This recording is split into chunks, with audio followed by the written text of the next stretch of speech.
Kalau kita contohkan kepada kereta api lah, gerbong paling depan yang ada mesinnya, anggaplah yang pemegang gerbongnya ini Habib Muhammad ya. Gerbong yang kedua itu ada mesin, tapi kenapa bisa jalan gerbong kedua? Karenanya berkait dengan gerbong pertama.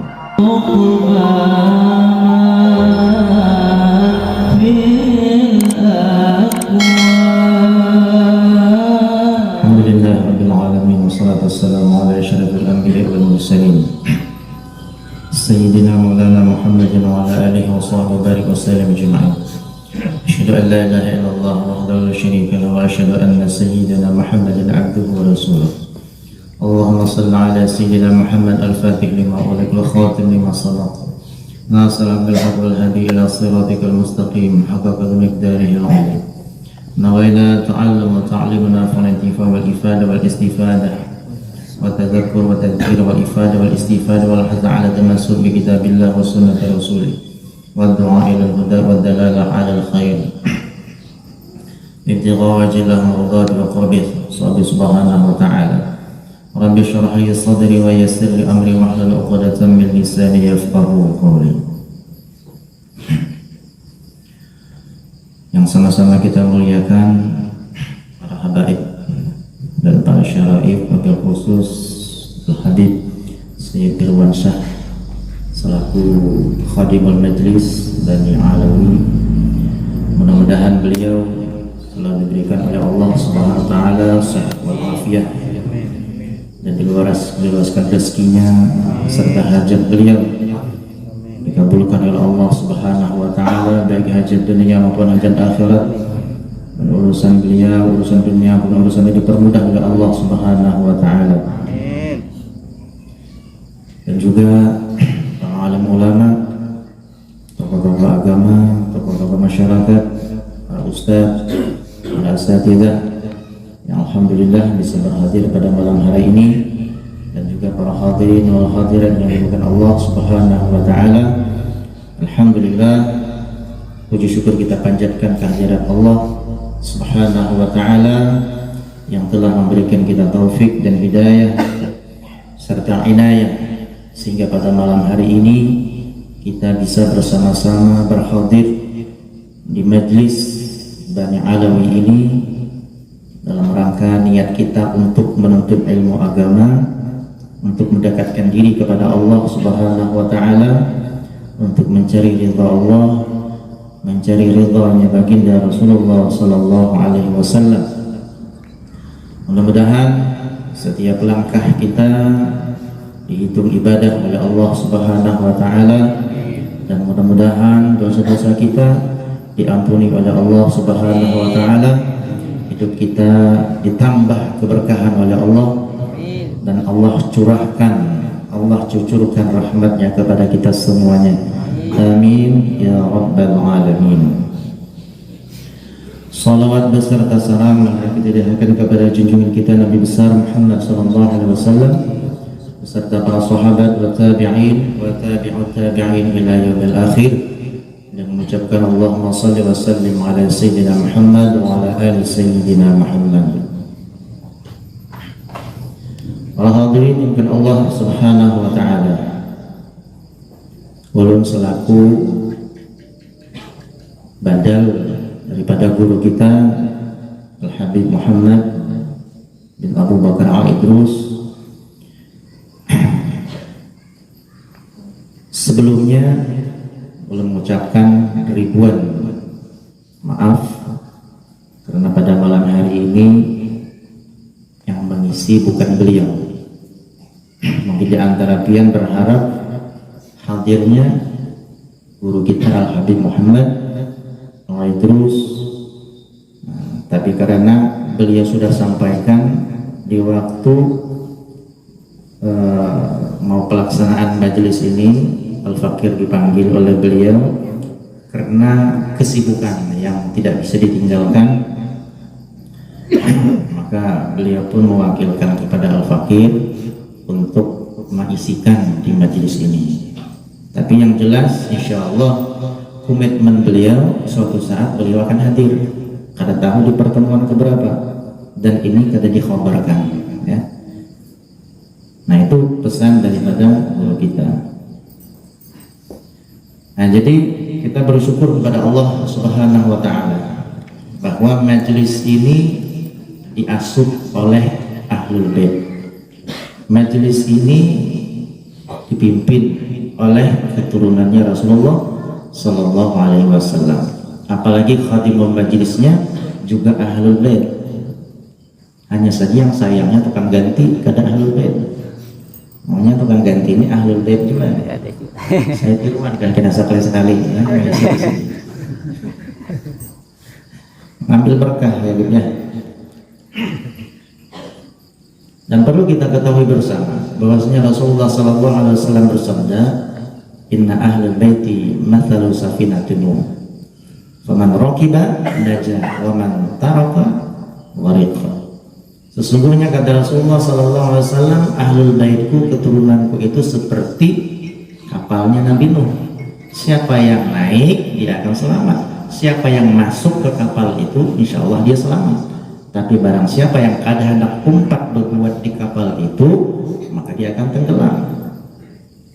Nah, dari hadis tersebut bisa kita jabarkan dan bisa kita kiaskan bahwasanya majlis yang dipimpin oleh cucunya Rasulullah SAW, khadimul majlisnya adalah cucu Rasulullah SAW, maka kemungkinan besar ini diantara apa yang dimaksud oleh Rasulullah, bahwasanya majlis ini termasuk daripada perumpamaan kapalnya Nabi Nuh.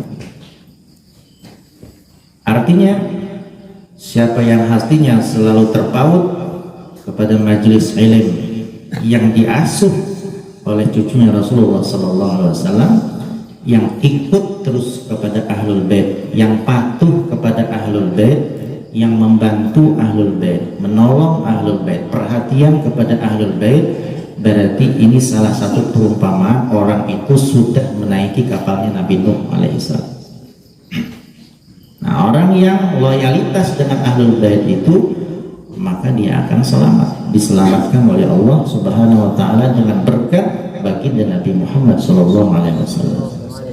Jangan dikira apa yang dilakukan oleh cucunya Rasulullah, terutama apa yang kita saksikan pada malam hari ini, diantaranya majlis Bani Alawi yang menjadi khadimul majlisnya adalah Sayyid Irwansyah.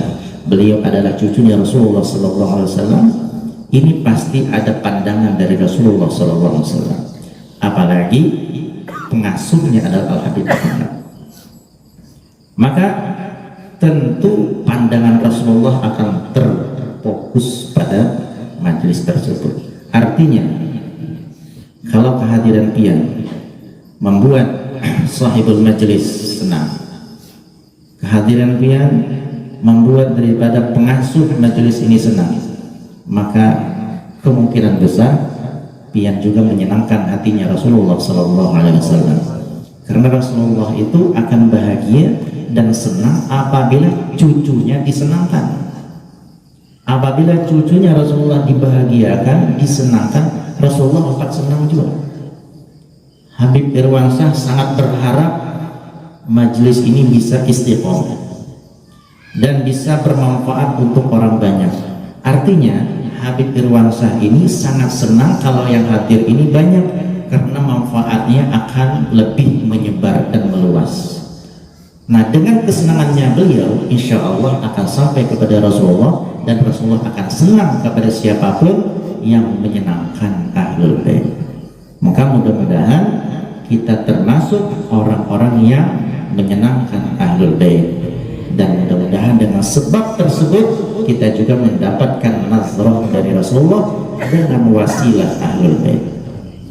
Jadi kita kalau mengandalkan amal kita sangat tipis sekali, mengandalkan amal kita sangat minim sekali untuk bisa selamat, maka kita umpat berpingkut lawan Ahlul Bait, ya, umpat berpingkut lawan cucunya Rasulullah Sallallahu Alaihi Wasallam. Ya, kalau kita contohkan kepada kereta api lah, gerbong paling depan yang ada mesinnya, anggaplah yang pemegang gerbongnya ini Habib Muhammad, ya. Gerbong yang kedua itu ada bermesin, tapi kenapa bisa jalan gerbong kedua? karenanya berkait dalam gerbong pertama. Gerbong ketiga ada mesinnya? Tidak ada, karenanya berkait dalam gerbong kedua. Nah, kayak itu juga kita ya. Kalau kita hendak selamat dengan amal kita, kemungkinan sulit, tapi kita coba umpat berpengikut lawan ahlul bait. Mudah-mudahan dengan berkat mereka kita umpat selamat juga, itu aja harapan kita. Maka istiqomah ya, luruskan niat kita, mudah-mudahan Allah terus berikan kita hidayah dan taufiknya istiqomah untuk hadir majlisul ilmi. Apalagi alhamdulillah kita dengar tadi di Ampah ini banyak majelis, ada juga majelis Habib Ahmadi. Nah, umpatinya ya Masya Allah, ada majelisnya Ustadz Syuhada, ada majelisnya Ustadz Humaydi dan guru-guru yang lainnya. Karena keadaan majelis di satu kampung itu semakin banyak semakin berkah. Coba lihat di Martapura, saking banyaknya majelis di sana, baik yang besar maupun yang kecil, baik di majelis taklim, di mushola, di masjid maupun di rumah-rumah. Kita sudah mendengar kata-kata Martapura aja sudah terasa auranya di dalam hati kita bahwa Martapura kota yang bertakwa, kota santri. Lain kita dengar sudah. Karena apa? Karena pengaruh dari banyaknya majelis itu. Setiap majelis yang diadakan, ma min baitin ya, tidaklah setiap satu rumah itu dibaca zikir kepada Allah, dibaca kitabnya Allah Subhanahu wa taala, illa haffat alaihimul malaika, kecuali malaikat akan menyelimuti mereka. Semakin banyak majelis berarti semakin banyak malaikat yang turun, semakin banyak malaikat yang menyelimuti. Kalau malaikat banyak turunan berarti menandakan keberkahan. Nah, jadi artinya kalau majelis banyak di kampung kita, maka banyaklah keberkahan yang turun, banyaklah rahmat yang turun, maka daerah kita akan menjadi daerah yang insya Allah baldatun thayyibatun wa rabbun ghafur, dengan wasilah majelis tersebut. Maka pian-pian adalah sebagai roda penjalan majelis-majelis ini, mudah-mudahan istiqomah. Jadi jasa-jasa pian yang hadir ini luar biasa. Dengan sebab pian hadir majelis ini, kampung jadi berkah ya. Dengan sebab pian hadir majelis ini, kampung menjadi mendapatkan cucuran rahmat dari Allah. Coba kalau ada majelis banyak tapi tidak ada orangnya ya, tuan gurunya aja hadir sorangan, yang hadir tidak ada, maka kada majelis ngarannya, itu ngarannya berpandir sorangan ya. Tapi dengan berkat ada yang hadir, ada yang membacakan, ada yang mengingatkan, maka disitulah terjadi proses ya, belajar dan mengajar. Dari proses belajar mengajar itulah turun rahmat Allah, turun berkah dari Allah, diselimuti oleh malaikat. Syaitan kadawani berparang kalau malaikat yang menyelimuti kita. Maka niat menuntut ilmu ini sampai ke akhir hayatnya. Kata Rasul sallallahu alaihi wasallam, nanti banyak umatku di akhir zaman itu banyak yang mati syahid, padahal mereka kada umpat perang, tapi banyak yang mati syahid, meninggal di ranjangnya. Kenapa?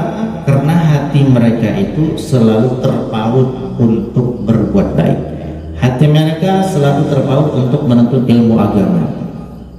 Baik kada memandang umur, baik muda atau tua, selama niat pian masih ada, niat untuk menuntut ilmu, walaupun meninggalnya itu kada di majelis ilmu, walaupun meninggalnya di ranjang di rumah, maka itu digolongkan sebagai orang yang syahid. Kenapa? Karena niat menuntut ilmunya kada putus. Maka luar biasa ganal fadilahnya orang yang menuntut ilmu agama.